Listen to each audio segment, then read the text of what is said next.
My name's Leigh Bowman-Perks, and I am I suppose I'm not a single thing.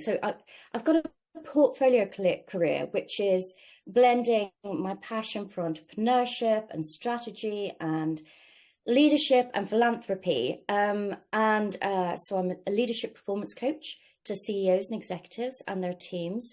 And I help them to drive culture change programs and organizational effectiveness for corporates around the world. I'm the founder and CEO of the Inspiring Leadership International group and its subsidiaries, including the Inspiring Leadership Foundation, which is a charity dedicated to inspiring and empowering women and their families globally, particularly from the most disadvantaged and vulnerable backgrounds. We go deep into society and help the most vulnerable.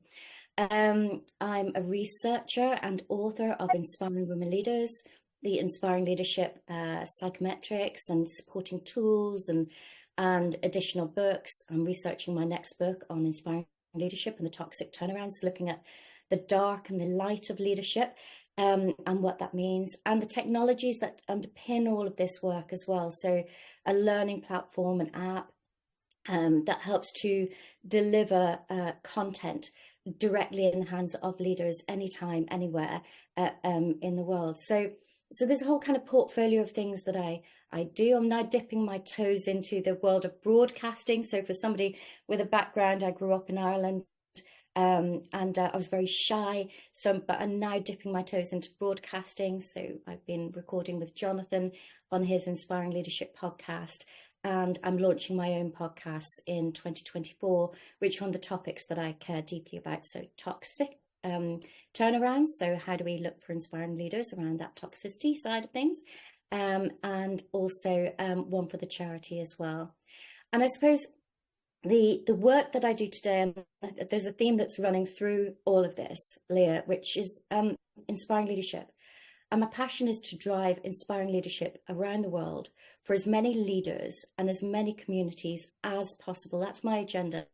So whilst it's a portfolio of lots of different things, there's something that runs deep through the heart of the work that I do, which is to create those inspiring leaders that people can look up to and feel developed by. And those leaders leave legacies that make a real impact in the world and in their organizations.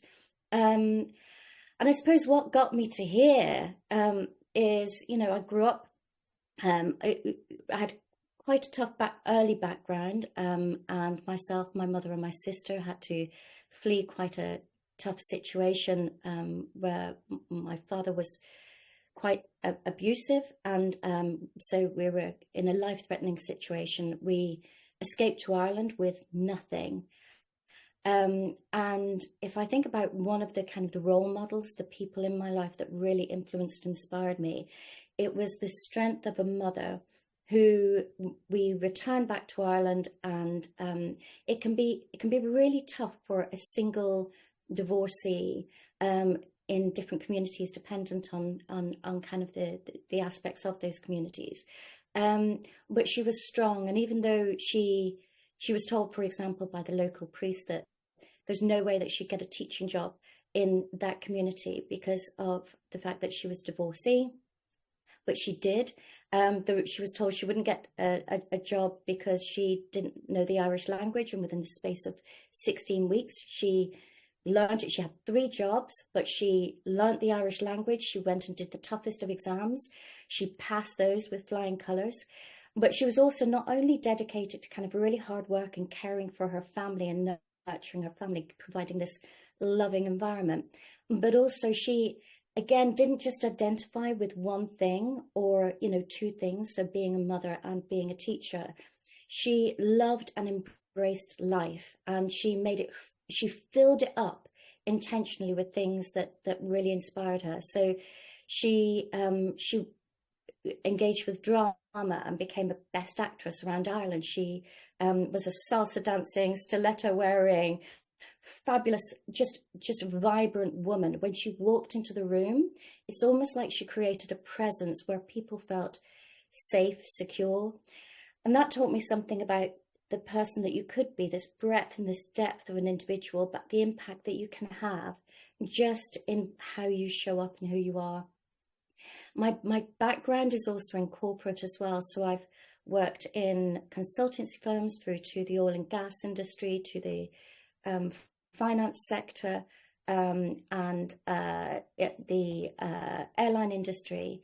And through each of those, I've seen the wonderful kind of nature of an organization and culture of an organization and growth agenda, which is where when everything is doing extremely well. So driving growth, building people and resources in the organization, developing international strategies, and this kind of real growth agenda, but right through to when, some of the darker times have happened, where I worked in the airline industry when 9/11 happened and we had our own air crash. And you really see leadership. You see leadership in the good times and culture, but it's really telling when that shows up in the darkest, toughest times. And the same with the finance sector. And so I saw where things imploded from within because of leadership and culture. And I saw how things just, no matter what happened in those organizations, how leadership had this huge impact, this tone of leadership that helped people to ride through the dark times, but with dignity, grace, respect, inclusion, transparency, all those wonderful things. And it just told me something important about what makes a great leader, what creates a great culture, and actually all of our roles. So my mum, despite being a teacher, everything that she did was to give back to people, to give in abundance to communities.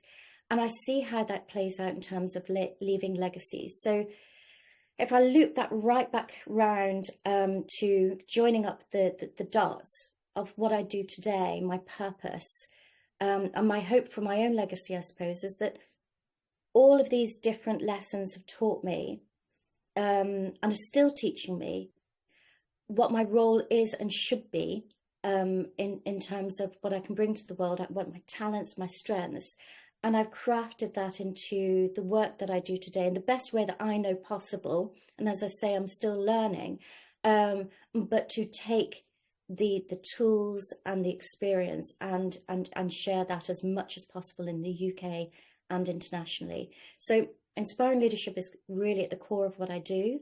And whether it's leaders in organizations or whether it's the women and girls that we want to work with to make a real profound difference to their lives and to take them out of the toughest environments that, I thought my experiences were bad, but what they experience is so much more. And so to take them out of that, help them, nurture them, give them the support that they need to thrive.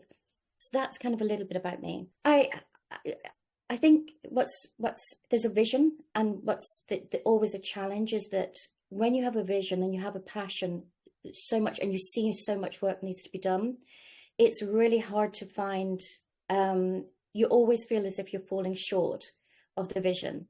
There's always something within you that you feel that you're underperforming rather than really performing and making a huge difference. It always feels like there's work to be done, and to not rest on your, what we say, rest on your laurels, but to really attack the agenda full throttle and make the biggest impact that you can make. But internally, so externally, try to push on that. Internally, it's that dynamic of actually going, and it's never enough, and you're not doing enough. So it's always something to temper, I find. Oh, it probably is it's connecting the dots again. But what I find absolutely fascinating is the aspiration of a single person or a single unit that says, we need to do something phenomenal, outstanding, and to craft something in a way that almost like it engages talent from around the world, that in their own right, they're each individually, you're all very successful people. You are phenomenal in your chosen field. You're amazing athletes, amazing speakers, amazing philanthropists.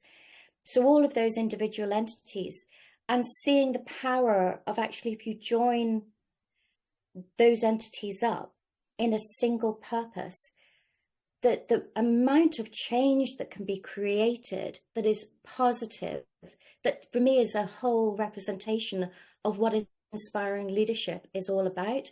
And that to me is absolutely fascinating and really unusual, particularly in the time frames. So I'm always, my own passion is always ignited by other people's care for something that goes beyond the individual person to something that is far greater, which is about a community of people or leaders even that can affect change around an agenda that is driving change. I think that's so powerful. Number one, it's very exciting that, you know, to think about this aspirational goal and bringing that to communities and societies across the UAE, and embracing diversity, which of course UAE has such representation of diversity from around the world. So what an amazing place to start. So that as well, so that the tradition combined with the future, which I think is what the UAE really represents, and bringing this whole agenda across that to celebrate it and to unify it and to share messages from a diverse group of people that can help to inspire others in organizations, in schools, in universities, in communities, in charities, all at the same time around almost this common purpose around unity and legacy, and creating an environment where diversity does mean about being inclusive. And underpinning that is the respect, the dignity, the grace at which we all work together to make that happen. That to me is something from a concept, individual leadership, to mobilizing other leaders to bring around even bigger change, the economies of scale that achieves. Why wouldn't you want to be part of that agenda? I'm just so excited. I think we need to come back to the basics, which is a core set of human values that is spread around the world, which is because we all come with intention. And if those are great intentions, if those are about working together, collaborating together, unifying together, we can create a better world. Because actually, it's not about us as individuals. You know, we're just a little ant. If you look from space, we're a little ant kind of scurrying around, and then we're gone. So, you know, what is it in that time frame? I think is it 8,000 weeks if we live until we're 80 or something like that. But in that time, that doesn't sound so much, but in that time, how are we driving value and leaving this powerful, lasting legacy where generations to come are inspired by everything that we do today? And so if that comes from an intentional place of compassion, vision, positive impact, enhancing communities, growing communities, enhancing the economy, you know, everything that we can do that tackles the issues of today, you know, sustainability, climate, tackles the issues of today to prepare. That's what we should be focusing on, that future focus of what are we creating here and now. And those to me are the standout inspiring leaders.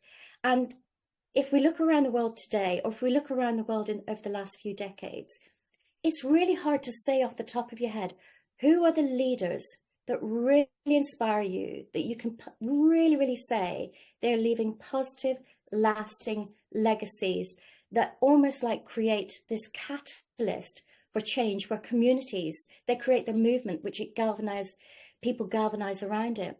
And so I think it's more important, leadership is more important today than ever before. But we really need to go back to some of the basics of what does that mean? What are our values? There's in our Inspiring Leadership Compass, we've got 8 components to the compass, which correlate directly with high performance, high potential. But there are 3 keystones to the compass, which I think are almost like the foundation for everything else to succeed. And MQ is the first one, which is your morals, your values, your integrity, your belief system. And that to me is about character. And then PQ, which is purpose, vision, execution, planning, mobilization of resources. If you add those together, if you come from a place of character and you've got a cause, so I like my 3 C's, then the final one is legacy, right? Legacy and stewardship. Then character and cause equals, legacy. And if we choose, because we can choose, we've always got the choice to do good, to do bad, to make a difference, to not. It's always a choice. So, but if we choose our character and our purpose to be something that drives a better legacy, that's what we should all be aspiring for, and not falling shy of it. Enter the arena without fear of judgment or criticism or anything. Enter the arena, embrace the role of leadership as much as we can do in our individual power and capacity, right through to what we can do as a collective, and see what changes we can make, but that's positive, because we need that. We need a lot of that in the world at the moment. I hope that they take away the source of inspiration, that they can look to role models that have crafted something and bring that message closer to them, and feel like they can also be part of the change individually, and they decide what that change is for themselves, because we've got to be authentic to ourselves, and we tap into our talents, our uniqueness, everything that is so important. So they understand that actually who they are is perfect as they are, but how can they embrace life to its fullest, and their skills to their fullest, to be part of the change for the future, and to feel unified in that process, so they can be unique but unified. I think on a broader level for the event, I see this as the start of something. So this is, sustainability is at the core of the message, one of the core messages around Ride for Unity. Well, sustainability is saying we're not going away. Actually, we're just gathering momentum here. This is just the start, and bringing people along that journey, that positive journey, and to continue with that momentum and to build it up. So I think for the event, for Ride for Unity and the vision for the future, I think it's about making it sustainable, not just sustainable, but growing it to maximize its impact. Where do I begin? So I said I've got an amazing training regime earlier, but none of it has prepared me for cycling, 50 to 90 kilometers per day. And I saw, people are cycling at 50 to 40 kilometers per hour in their video reels. And so I realized me on my little tricycle with my training wheels at the back is probably not going to achieve very much in terms of the Cycling Hall of Fame on this ride. I think, though, participating is really important, because my ability and other people's ability, we're far removed. I have not trained for this. And so I can't be there. I can compare and go, oh, I'm not good enough. But actually, I will never be good enough, because it's not my thing. So being part of the energy that's created, I think the fun, the enjoyment, the collaboration, really important to me. I also think using my skills in the speaking events and connecting with people along the way is going to be a really important component of this. So I'm hoping to bring that to this whole Ride for Unity. Number one, being part of a community of people that I feel so inspired by, just looking at what they've achieved, their profile, they've done so much, but to draw off the energy of that in this amazing event. And I know it's going to be an experience that when I'm in my, hopefully 80s, 90s, hopefully I'll live the 100-year life, who knows, but I will look back on this as a memory that will just stay with me. Number two, I am so looking forward to traveling across the UAE. We've been to Dubai, we've been to Abu Dhabi, but we have not traveled and immersed ourselves properly across the UAE. 7 countries in 7 days, meeting people from all different walks of life. That is going to be life-changing as an experience. And number 3, beyond the event, I think this, as I say, this is the start of something. I feel what we're building is friendships for life around a vision for life. And I'm looking forward to where this takes us in the future, not just in this 7-day event, but where can we go with this? And collectively, how can we power up? So I'm so excited for the future as well, and what ideas and things come out of this whole process. Really just wonderful.